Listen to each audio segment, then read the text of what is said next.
Pergunta: que formação jurídica se deve ter para trabalhar eficazmente na sociedade? Resposta: uma possível catástrofe global. Há aqui uma base abrangente do ponto de vista das normas jurídicas no que diz respeito à realização do direito.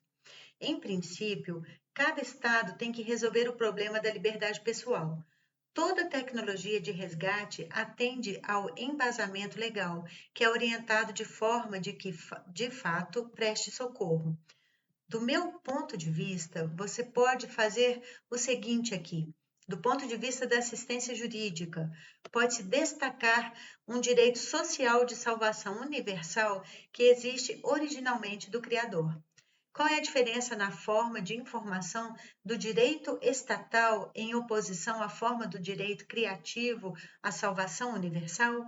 Separe as duas formas e eu observarei o processo. Vamos fazer um exercício agora. Pegue as duas formas esferas e junte-as para formar um pilar informativo subindo. Isso significa que no futuro infinito teremos acompanhamento legal no sistema de salvação. Após esta ação, conseguiremos um sistema de apoio jurídico ainda mais estável no trabalho de resgate. A questão é que, se tivermos, por exemplo, 3 resultados certificados em nível da ONU, então é um fato. Se houver 12, então se considera formalmente uma realidade jurídica objetiva que deve ser levada em consideração. Para a tarefa de resgate, 3 ou mesmo um fato é suficiente, mesmo que a pessoa não tenha provas autenticadas e simplesmente relate que algo aconteceu. Os fatos são sempre bons para divulgar as missões de resgate e, a nível legislativo, para essa fixação. Varia de país para país, mas quando falamos da ONU, 3 fatos bastam. Na maioria das vezes, a atenção é geralmente dada à afirmação pessoal, mas também às organizações. Uma personalidade é considerada como um critério para eventos objetivos. As organizações vêm e vão e a pressão de cima não pode ser descartada. Uma confirmação pessoal não precisa necessariamente ser reconhecida em cartório. Uma assinatura geralmente é suficiente. Isso também é um fato. Disse, por exemplo, que se pode diagnosticar a origem de qualquer fenômeno catastrófico. Podem ser coisas diferentes, rachaduras em prédios, problemas técnicos, problemas de saúde, etc. Os 3 fatos já afirmam que as informações podem ser divulgadas formalmente e devem ser levadas em consideração, verificadas. Na minha prática, houve um caso em que enviei o primeiro volume do meu livro, Prática de Controle, Forma de Resgate, sobre prevenção de explosões nucleares locais em plantas industriais. Este volume trata da capacidade de diagnosticar sistemas físicos. Não se trata de levar em conta a informação, mas de sua aplicação prática. Uma possível catástrofe tornou-se, então, realmente inofensiva, a um nível de fato que os jornais apenas suportam. No nível legal, os funcionários não podem se recusar formalmente a levar em consideração, verificar informações relacionadas às tarefas de macro-resgate. Outra coisa é como eles fazem isso fugir.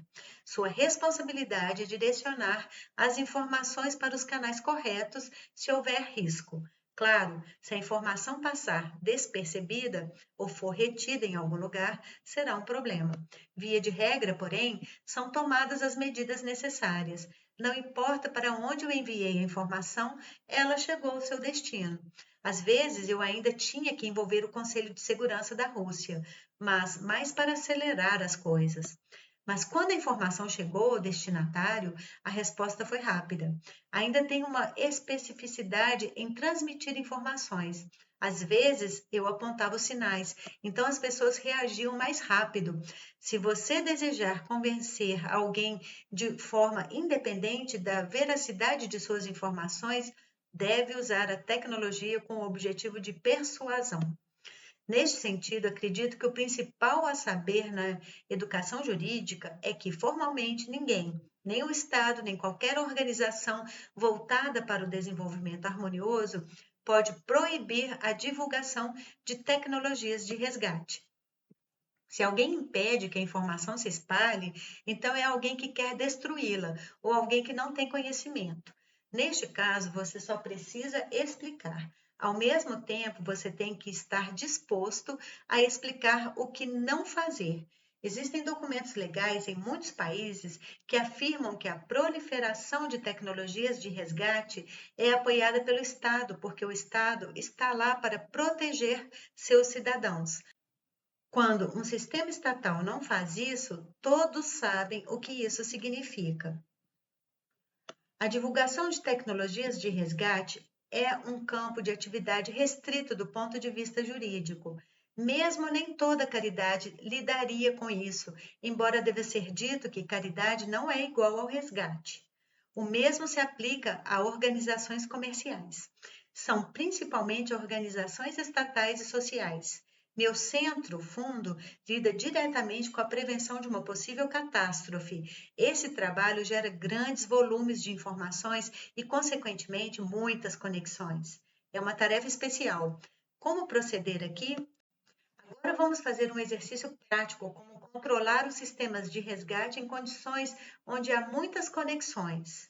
Não são infinitamente muitos, mas não são poucos. Sistemas satélites, sistemas políticos, visões diferentes e aqueles que parecem não participar, mas interferem no trabalho. Faço um ponto aqui na minha frente. Este controle consiste em selecionar um ponto na informação. Você constrói as informações desse alvo, escolhe o ponto e faz os controles. Você faz a acentuação no resgate na base legal. Como então acomodar a área multifacetada em um ponto? O ponto de controle é encontrar esse ponto no espaço físico à sua frente. A parte coletiva de consciência fez seu trabalho, você encontrou o ponto imediatamente. Na variante legal do regulamento de tarefas, a construção exata do controle é encontrada imediatamente, por exemplo, no campo jurídico. Isso significa que você tem um controle preciso, talvez mesmo com um único impulso. A situação atual está mudando, mas o principal é manter o status de resgate macro. A situação em curso, legal ou formal, pode mudar em torno dela, mas se o status for mantido, você saberá o que precisa ser feito da próxima vez. É como um farol. Você pode fazer vários controles ao mesmo tempo e encontrar um campo jurídico particularmente favorável. Em questões legais, muitas vezes, uma questão é resolvida de maneiras completamente inesperadas. O campo jurídico é, portanto, diverso. Pergunta: como posso desenvolver ainda mais minha prática, educação adicional, cooperação com seu centro e com você após o curso? Resposta: a estrutura é a seguinte: pode-se escolher uma direção desejada de acordo com o meu ensino e praticá-la na disseminação. É a prática sobre as tarefas de macro-resgate que emana de mim e é realizada através do centro, fundo, por uma pessoa jurídica. Quanto à prática independente, é claro, é prática em qualquer lugar através do sistema de macro-resgate. Quanto à formação contínua, pode fazê-lo na Academia da Função Pública, na Faculdade de Política Social ou na Faculdade de Acmeologia e Psicologia. Palestras de cerca de 36 horas estão previstas para lá a partir de outubro.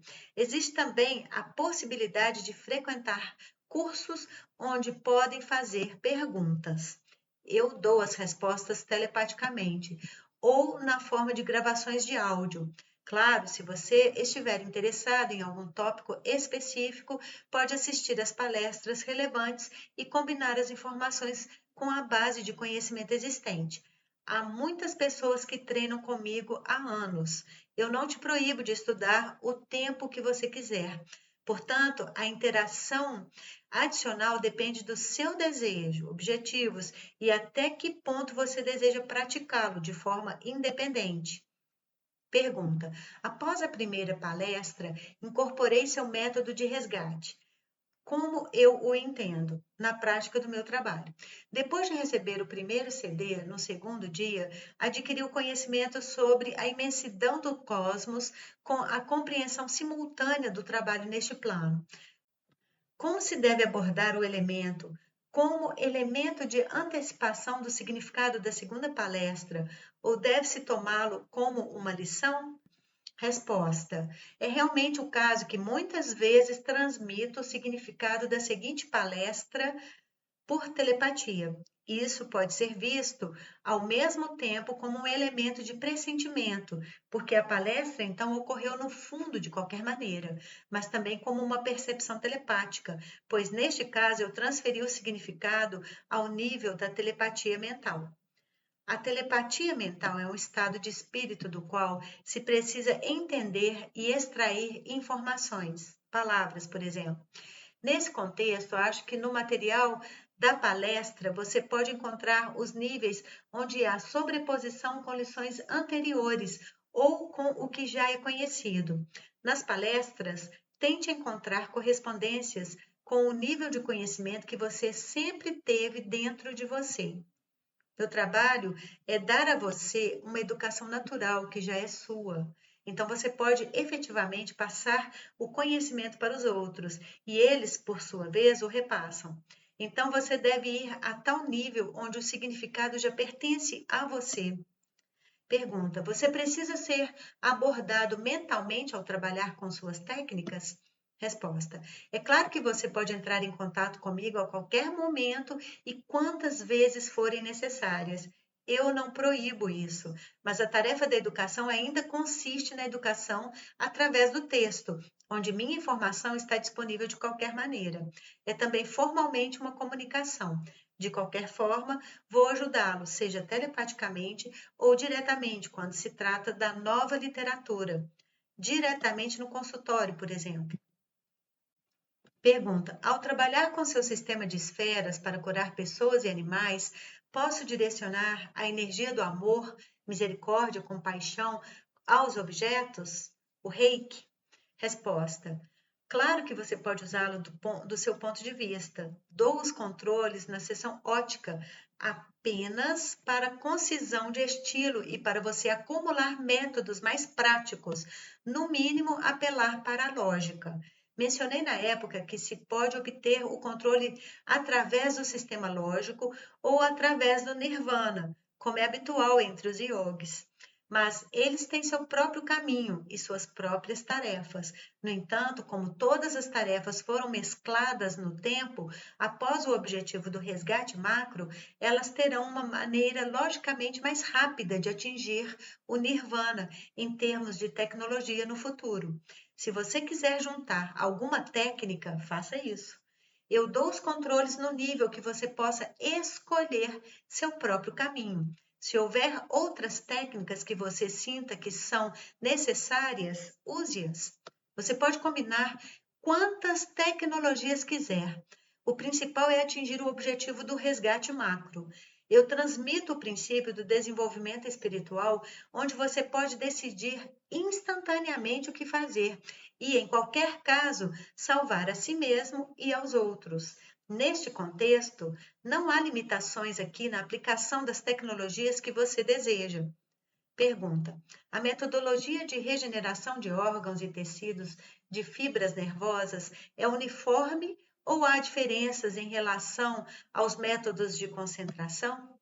Resposta: é melhor que a metodologia seja sempre unificada na sua aplicação na ideia subjacente. Deve-se sempre tentar buscar o brilho unificado no momento de desenvolver a metodologia. Por exemplo, você realiza concentração numérica e lida com a regeneração de órgãos. Você os separa concentração do alvo em ótica desligada. Se a fibra nervosa já está em uma concentração diferente, a luz de mira é uniforme para tudo, é como uma subestrutura desse nível. Quando você faz uma concentração de números, os números são construídos de tal forma que a eliminação do sistema de destino está contida no número que está nesta linha numérica. Portanto, se você não se lembrar de nenhum número ou misturá-los, a concentração alvo ainda será mantida. Pelo menos 5 números devem estar presentes. O princípio do controle pelo sistema numérico contém esse núcleo unificado. O controle ainda funciona em qualquer caso. Por exemplo, se você fizer um controle com uma série de 7 dígitos em qualquer dia, como experiência, poderá substituir um dos números por qualquer outro no dia seguinte. Você verá que os controles mudaram insignificantemente, geralmente. Então, você pode alterar dois números, geralmente há dois números iniciais ou dois números finais. Há, por assim dizer, um núcleo de concentração de números. O mesmo princípio também se aplica a séries de números de 9 dígitos. Quando iniciei o trabalho de restauração do organismo usando série de números, havia certos blocos de números para vários diagnósticos. Depois tornei tudo mais concreto. Então, como eu disse, existe um controle central, o que significa que você controla todo o organismo com o nível unificado. Agora eu vou responder algumas perguntas que foram deixadas na caixa de correio e, na minha opinião, se enquadram no formato atual da palestra. Pergunta: se houver uma restauração remota de uma planta, por exemplo, esse processo deve afetar de alguma forma a realidade? Que características da realidade física ela reflete? Existe alguma coisa que você possa notar no plano físico? Resposta: você pode realmente observá-lo no reflexo da realidade física nas horas da noite. Se for uma planta, haverá um brilho à esquerda dela.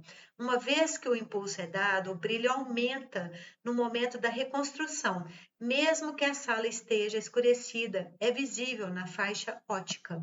O brilho aumenta em direção à sua projeção. Quando se trata de um ser humano, ressurreição ou cura de uma doença grave como o câncer no estágio 4, há também um brilho visível no lado direito.